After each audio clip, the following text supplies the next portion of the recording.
Hey there! Before we jump in, make sure you smash that like button, subscribe to the channel, and drop a comment to let me know what you think. Alright, let's get started. Abby held her crying baby close, rocking back and forth on the splintered wooden bench outside the dusty saloon, her heart breaking with every wail.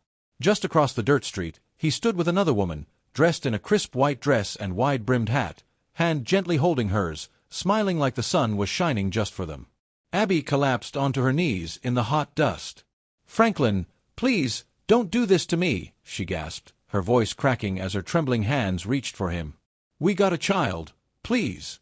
But he turned his face away as if she wasn't even there. The bride laughed lightly, the sound sharp as a whip crack. Abby's knees buckled. "Somebody, anybody, help me," she whispered. No one moved. No one stepped forward. But what Franklin didn't know was that the world keeps its own accounts, and what comes around, it always comes around.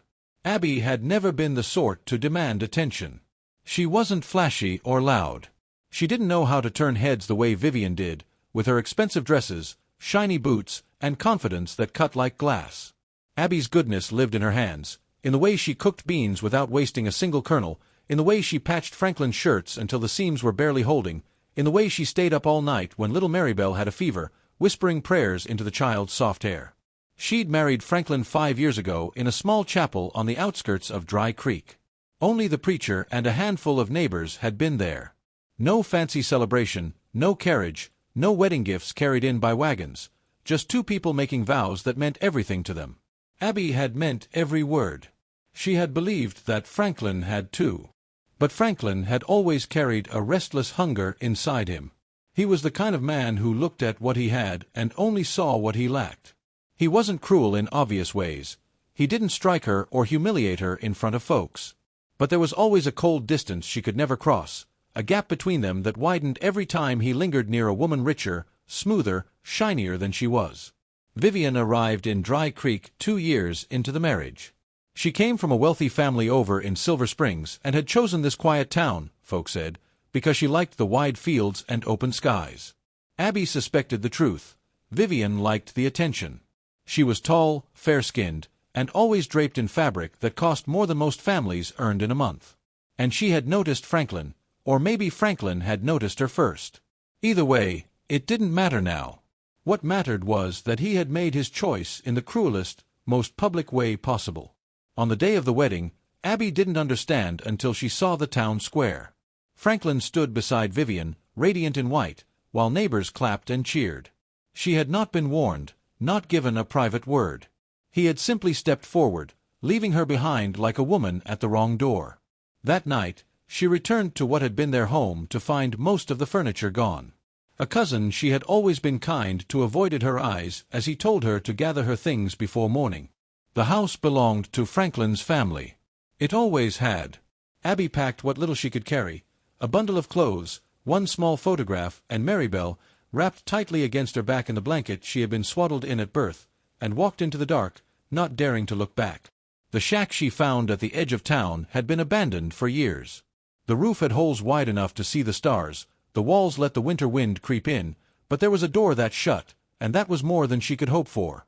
She cleaned the place with her own hands, patched the walls with mud and straw, laid Maribel's small sleeping mat in the corner, and whispered to herself each night that it was temporary. Tomorrow would be better. She just had to survive until something better came along. Survival was harder than Abby imagined. She took whatever work came her way, grinding corn for neighbors, hauling water for old Mr. Higgins down the road, washing clothes for the widow up by the mill who paid her in scraps instead of coins.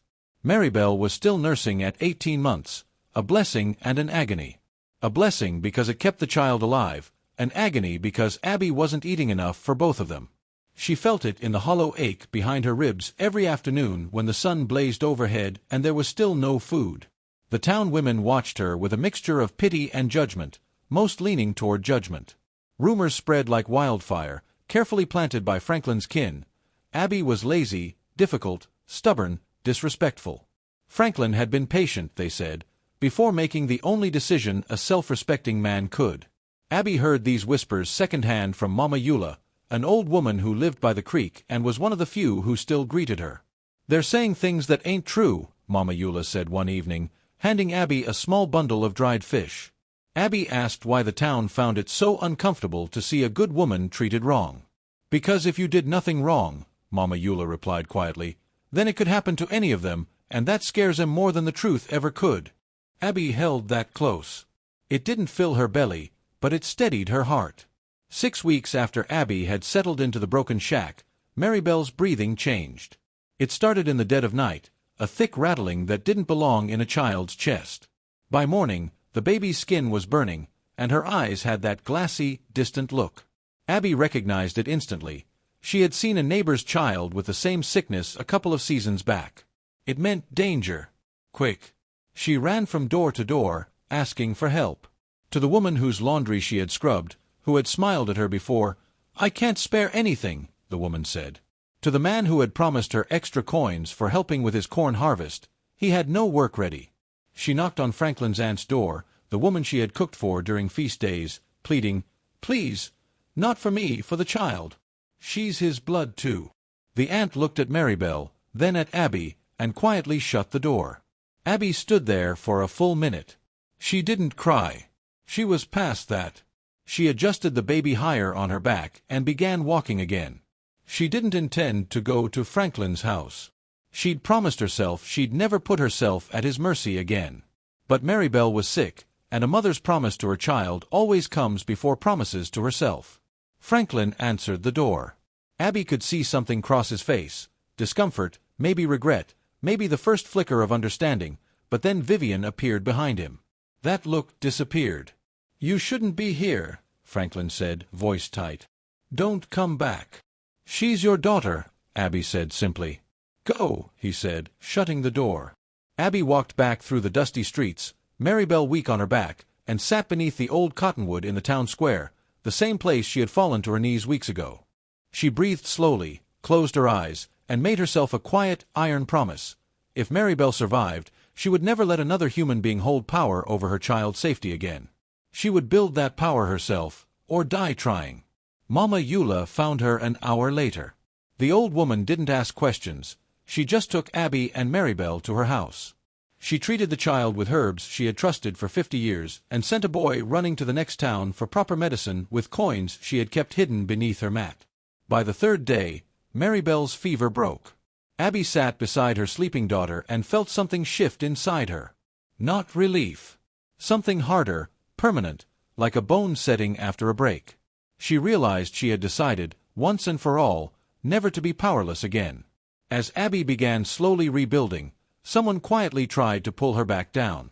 Dia, a neighbor who had always seemed friendly, smiled at Abby in the mornings and invited her over for tea, but she thrived on looking down on others.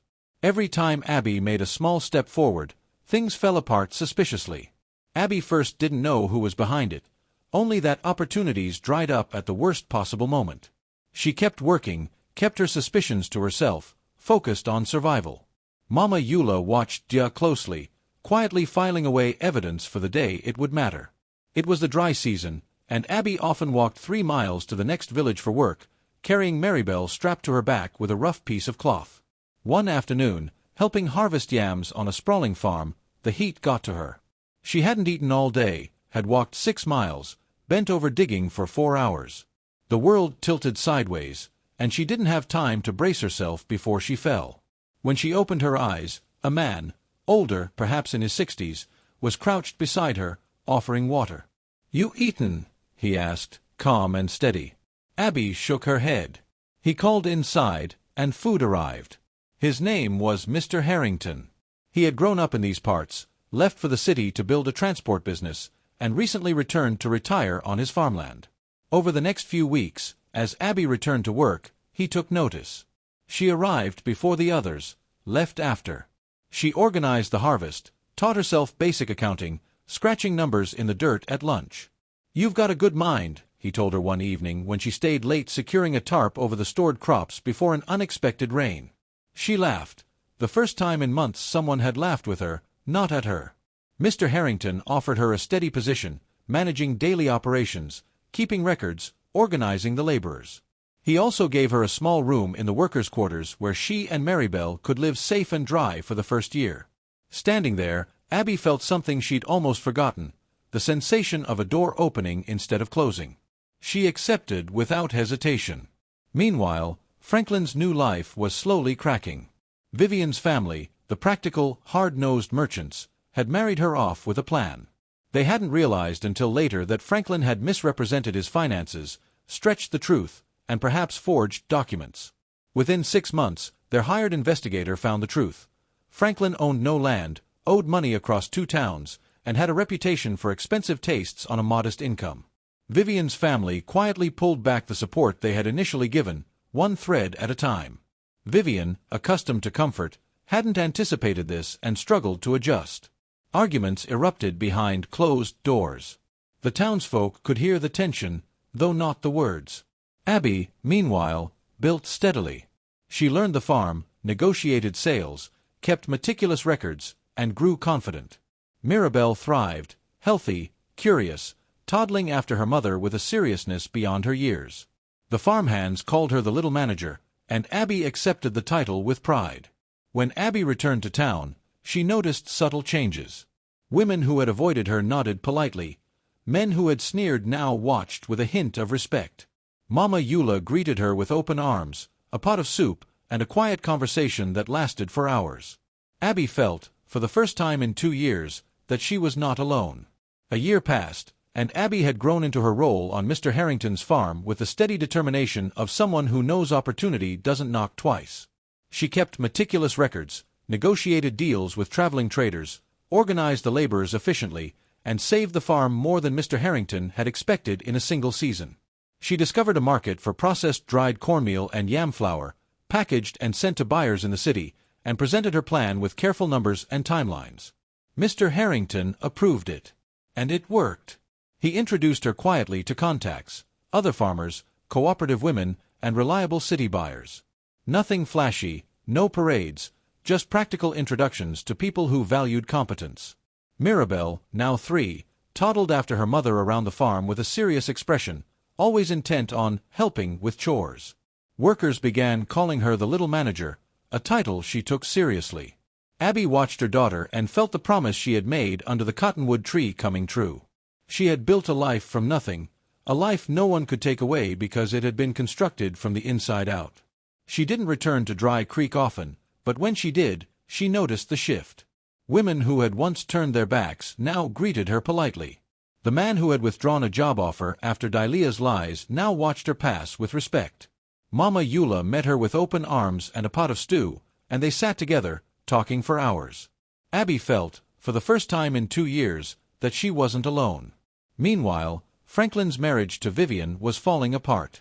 Vivian's father arrived one Tuesday morning with 2 brothers and a lawyer from the city. They had come to reclaim their investment, bride price goods, a loan Franklin had taken under false pretenses, and land documents he had forged. The documents belonged to his uncle, who came with them, face as cold as a steel trap. The town gathered, as they always did, to witness public reckonings. Franklin tried to talk his way out, his smooth words failing. Vivian stood in the doorway, arms folded, watching her husband stumble, realizing too late the truth about the man she had married. The lawyer read documents aloud, numbers confirmed. By afternoon, Vivian's family loaded their belongings into a wagon and left. Franklin was left standing in the yard, empty-handed, watched by the same townsfolk who had cheered him just a year ago. No one helped him now. No one. 3 days later, Franklin found himself at the gate of Mr. Harrington's farm, thin and disheveled, wearing wrinkled clothes. He asked for Abby. A worker, knowing her story, looked at him a long moment before going to fetch her. Abby arrived, Maribel by her side, hand in hers. She stopped a few feet from the gate, looking at the man who had once turned his face from her in the town square. Franklin's eyes flicked to his daughter. Something passed across his face, pain, understanding, or both. Maribel looked at him without fear, without pretense. To her, he was a stranger. "Abby," he said, voice low and unsteady, "I need your help." She studied him for a long moment.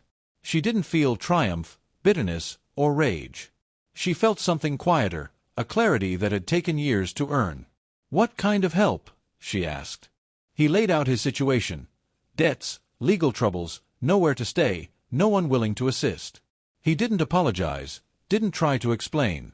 He simply spoke plainly, the stripped-down honesty of a man with no other options. "I won't give you money I don't have," Abby said. "And I won't let you interfere with my life or Maribel's on a regular basis. You chose what you did. That can't be undone. But I won't let you sleep on the streets either. Go to Mr. Adams, the carpenter. Tell him Abby O'Day sent you. He'll give you work. What you do with that is on you." She didn't wait for a response. She turned, lifted Maribel onto her hip, and walked back to the farm without looking back. The town had watched Abby's story unfold for 2 years. First her collapse, then her struggle, now her quiet resurgence. People noticed. The woman who had once begged in the square now walked with purpose, dressed well, daughter healthy and laughing on her hip, moving with the confidence of someone who no longer needed anyone's approval. Franklin, once celebrated, now labored for the carpenter, quietly and without fanfare. The town recalibrated. Women who had gossiped could not meet her eyes.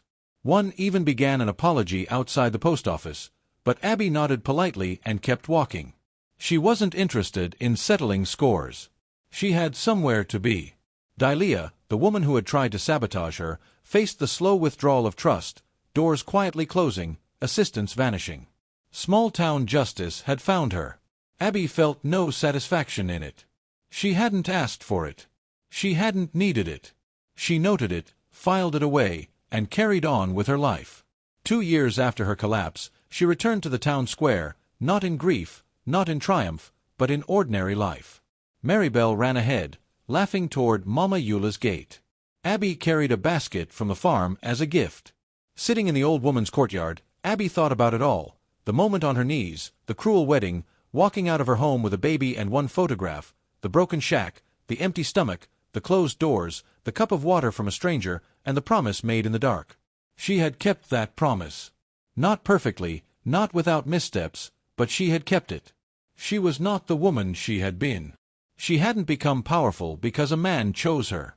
Franklin's choice had been the worst thing he could have done, and one of the most important things for her. She became powerful because she chose herself. In the absence of the support she should have had, she built her own foundation. Stronger than anything he ever offered. Maribel climbed into her lap, sticky fingers from a treat Mama Eula had given her, pressing her face against Abby's chest. "Mama," she said. "Yes, baby." "Are we going home?" Abby asked. She looked around the courtyard, the old woman dozing in her chair, the golden evening light stretching long and warm, the path through town that had witnessed her worst and her best. "Yes," she said. "We are." And she meant it in every way possible. Abby's story wasn't about revenge. It never had been. It was about what happens when a woman refuses to accept that her value was determined by anyone but herself. She became powerful by choosing herself, protecting her child, and refusing to bow to humiliation or despair. Those quiet strengths, her patience, courage, and steadfastness, outlasted everything arrayed against her.